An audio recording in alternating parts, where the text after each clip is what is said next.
Wish you could step in my shoes like David Camp in a rundown sundown time with a fit, you won't make it back. Try to paint a picture on the canvas that's faded black. You probably die from that thought alone. Rod Hayes kills me with this. He What always up, though? have It's that nigga a mine. special. I'm sorry. What up, though? It's that nigga mine. We was already recording on live stream, and I'm like, fuck it. I might as well record this because we about to get into some deep shit. I don't think I put no deep shit on my channel that I be knowing about and shit. But we about to see what these niggas talking about. This is Side Netter TV. Dude say he gonna be talking about what's that? Blacks in Rome, sorcery, necromancy, aliens, and what aliens look like. The greatest of we not gonna look at all this shit in one video because this is a 4-hour video, a 4-hour long video right here. You see 4 hours and 14 minutes. So we probably gonna do like 20 minutes today. You know what I'm saying? See what he talking about when you want da split. But for the most part, yeah, let's get to it. Way to get in. Rod Hayes have a special way to get in. So you got to type out the link to him.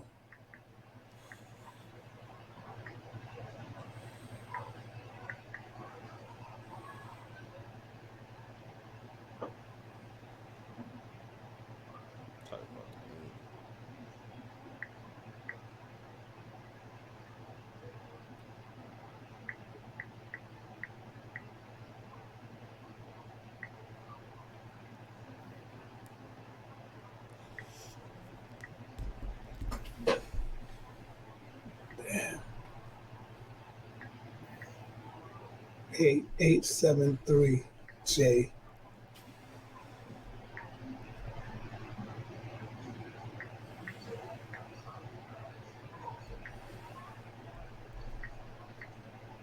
All right, I hope this does it. Yeah, I think that's it. Yep.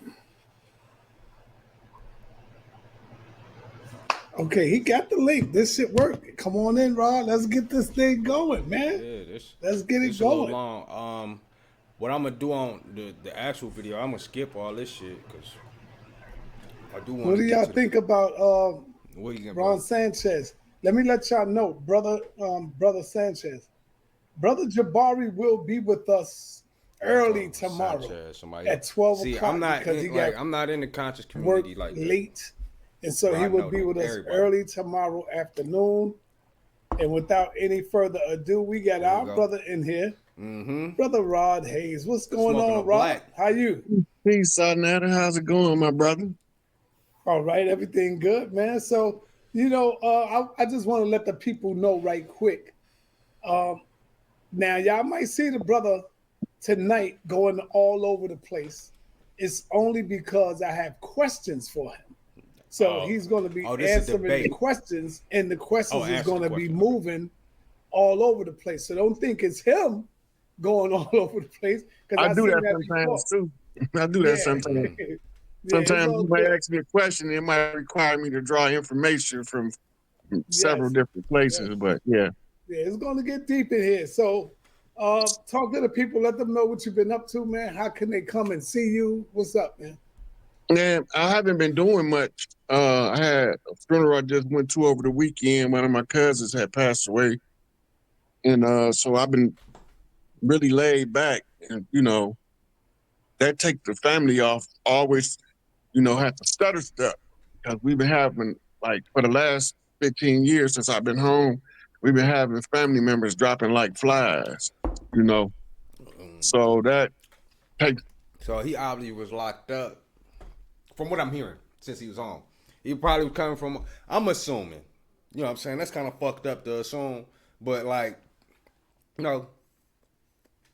say 15 years, older dude, 50 years ago, I don't think he probably been in his 50s or 40s. You know what I'm saying? I can't tell. I'm just looking at his age, looking at how he possibly could be old. He could be. You know what I'm saying? It's told after a while.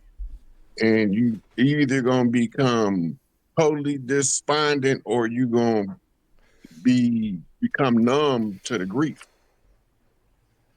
Right. So I'm at the numb to the grief part now because I already went through when my mama went and my dad went a year later.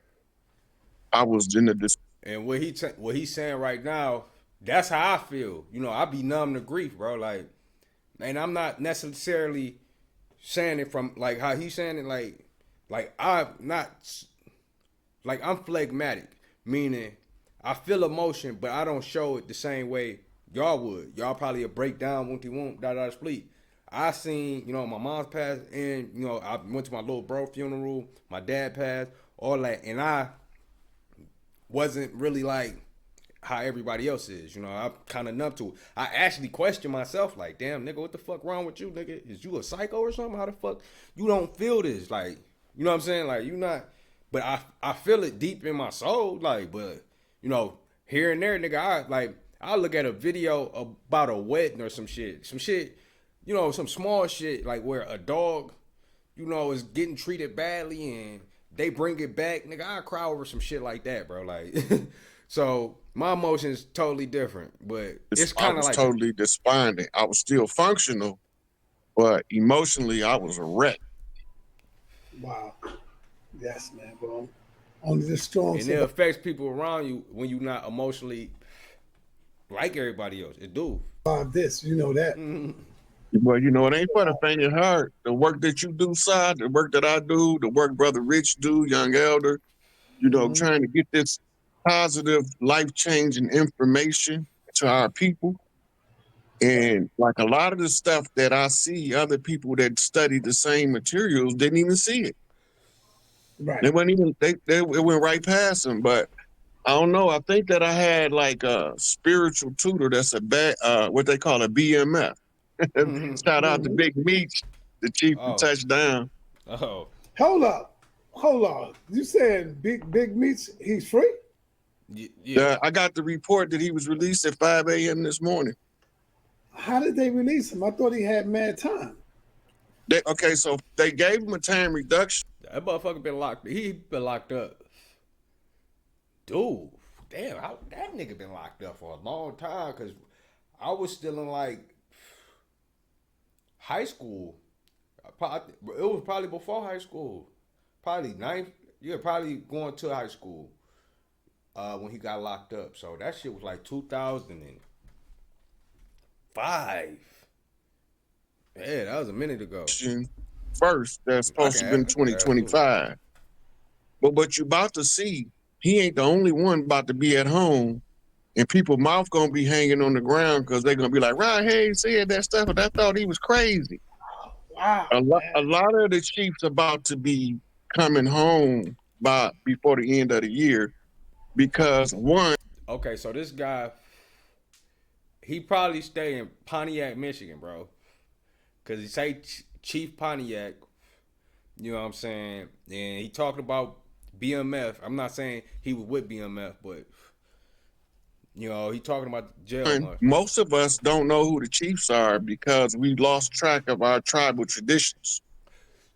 Yeah. A chief is responsible for a particular part of our community development.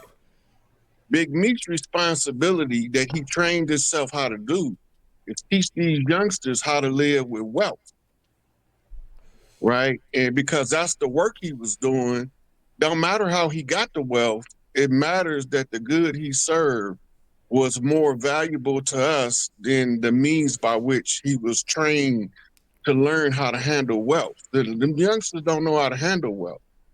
Right. They get a little bit of money, they want to kill each other, they want to, you know, take their money down to the club and make it rain. That's not good. But he gotta keep in mind though, Big Meech was an influence. Just like any other drug dealer, there was an influence on the youth, bro. Like, oh, I want to sell drugs now, bro. So this the only thing they see, bro. And I'm not saying Big Meech out his mouth probably was saying, nigga, come sell drugs with me, nigga. But I'm saying that's nothing to strive towards, bro. That's not the mentality.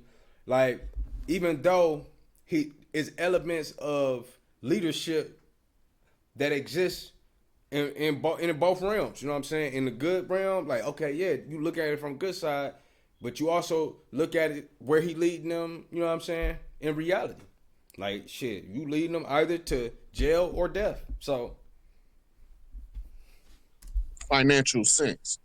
All right. So he was teaching them when you got money, just because you got money, you can't just talk down to people because you might be down tomorrow and they up. Mhm.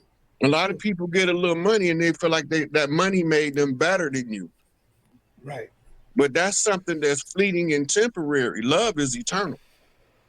All right. So let me let the audience know real quick. Y'all might hear some stuff tonight that make you say, I never heard that before.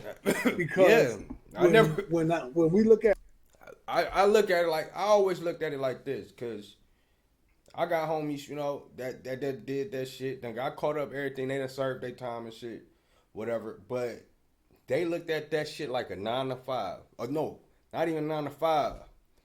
A 12 to 12. Like they literally went to work from 7 to 7, trapping, making thousands. Like, and I'm like, wow. But I was never, you know, tempted. You know what I'm saying? I was smarter than that. But the whole thing, like he's saying, like about them not learning what to do with wealth, they didn't know what to do with it. You know what I'm saying? So when they got their wealth, they did the same shit he explaining. Like they went to the club, up there throwing dubs, up there, and me, I was used to up there try to spit game to him, like, cause I was smarter. Like, hey, look, nigga, y'all should actually save y'all money.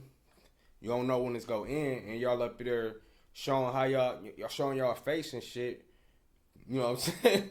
So it is what it is. You know what I'm saying? Ron and brothers like Bobby Hemmett and Phil Valentine, and y'all call that Yeah, Phil Valentine. They be talking that real shit. Phil Valentine, Bobby Hemmett. Go check them out. But let's go back. But you about to see, he ain't the only one about to be at home. Oh, I went And back too people's far. mouth gonna be hanging on the ground because the Chiefs about to be. Most of us don't know who the Chiefs are. Chief is responsible. It's responsibility that he trained himself how to do, and because that's the work he served to learn a little bit of money. He definitely served work. They want to kill each club and make it rain. That's and that's what I was saying. They want to kill. Well, the want to kill each other part is so stupid. It's just like, could that come to what I was saying about the culture and testing?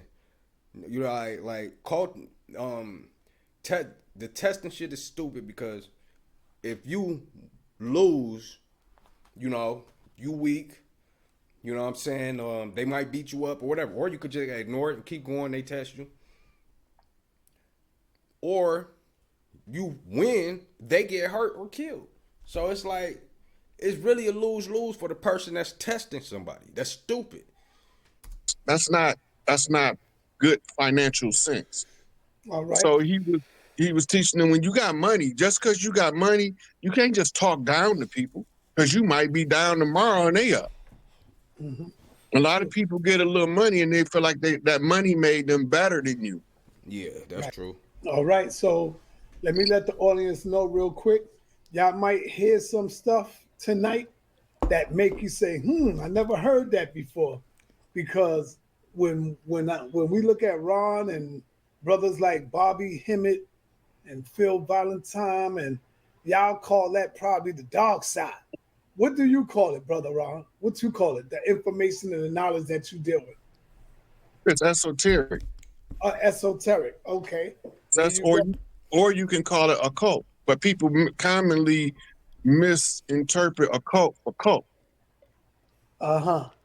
And cult has been given a negative connotation, never knowing that it's a root word. Mm-hmm. It's the same root word to a cult as it is to culture, as it is to cultivate. At the root of all of those words is cult. Mm-hmm. And they tell us that a cult is a wicked thing. Anything that we would be using to reconstitute tribes has been. Because essentially, a gang is a cult. You know what I'm saying? A gang is a cult. Gang culture. Villainized by the system. Okay, so let me get it off. Let me get you first with this first one. The first question I have for you In the number 13, what is the secret behind the number 13? It's the 13th zodiacal seat. If you go to the Temple of Dendara in Kemet and you look, they have a stellar relief in the ceiling of the zodiac. And at the very center, there's the hippopotamus goddess with the alligator span. She's carrying a meat cleaver. That's Big Mama. Her name, Tawaret, right, which is the oldest known deity ever on Earth. The ancient Kemetic temple writings write that the first god was Tawaret, and she just so happened to be Big Mama. Right? Big Mama is the embodiment of the universal creative force. Right? She is what we call a chaos being emanating from triple darkness. And it was by leave of the great mother, Tawaret, that we have something called creation to express ourselves in individuality. The 13th zodiacal seat is the eye in the middle. It's the great mother who sits in the middle of the 12 signs of the zodiac. This is also the sacerdotal seat of Earth. It's known as the Isis seat. And the Isis had 12 daughters that represents each of the 12 signs of the zodiac. So her seat is always the 13th seat. In the usurpation of the divine feminine, they try to villainize and make her evil and tell her that, or tell us that God is a man with this long stringy beard wearing a white robe. That's Obatala. He gonna always ride with Big Mama. And don't care who you think you is, when you go tell Big Papa, he gonna say, what Big Mama tell you?